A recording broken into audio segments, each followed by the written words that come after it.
And thanks for staying with us. You're watching What Now? Let's turn attention to Guinea, where the country is holding its presidential election, in which the incumbent military leader, General Mamady Doumbouya, is widely expected to win.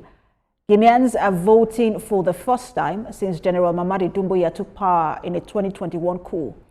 There are about 6.7 million people registered to vote in the election. The former Special Forces commander, aged 41, faces 8 other candidates in the election, as ousted President Alpha Condé and longtime opposition leader Cellou Dalein Diallo remain in exile. The opposition has called for a boycott of the election in the mineral-rich country, where World Bank figures say 52% of the population live in poverty. Ravaged by coups, Guinea experienced a democratic transition with the November 2010 election of Alpha Condé, the country's first freely elected president.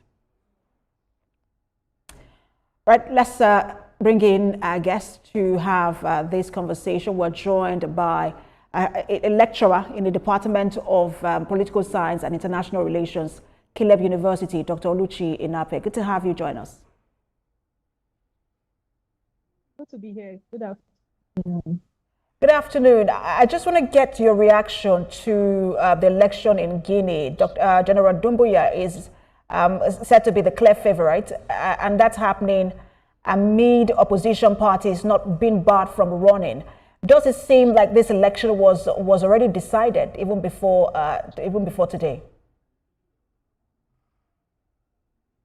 Yes, thank you for that. The credibility of this election and the competitiveness, of the election show held yesterday are limited in the very context, in which the election is taking place.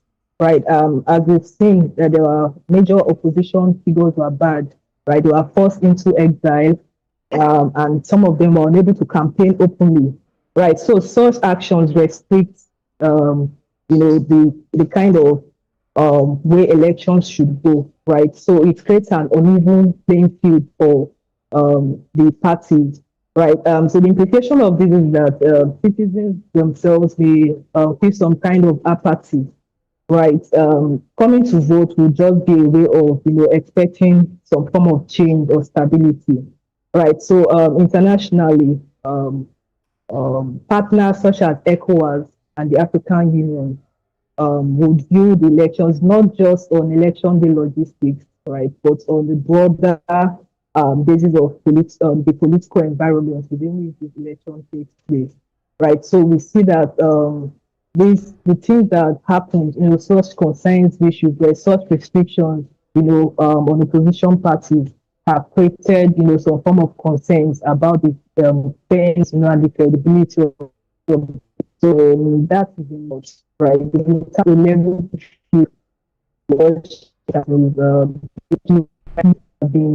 that being conducted, it's not a new. And what do you make of the stance of ECOWAS to this election? They are there with an observer mission, but it seems like ECOWAS is too upbeat to receive, about this election, almost like it is waiting with bated breath to receive Guinea back into the bloc. Doesn't that sort of give legitimacy to whoever wins this election? And Doumbouya is clearly the favorite. Yes, his favorite is expected to win the election, but that's not automatic, right? ECOWAS is expecting much more than that, right? So ECOWAS observers would be looking, for them to follow due process for everything to be done right, and they have to be admitted or accepted back to ECOWAS, on a clean note, not just some form of, process. That's going to not exactly go with the rule of law. So ECOWAS is looking for such transparency and legitimacy upon which to be accepted. Yeah. So you think that if this election is adjudged not to have held under favorable conditions, that ECOWAS will not accept Guinea back into the bloc? Well, not so much as that. I think they have to play their own part, right? It's not an automatic process. ECOWAS is open, right? It's willing to accept Guinea back, right? But they have to follow due process. There are certain things ECOWAS have set down, right? There are certain procedures, guidelines that follow elections all over, right? So we expect that the country upholds to these processes. So we're following that election, and we're also following, we're waiting for ECOWAS to release its preliminary statement on that election as well. A pleasure to have you on.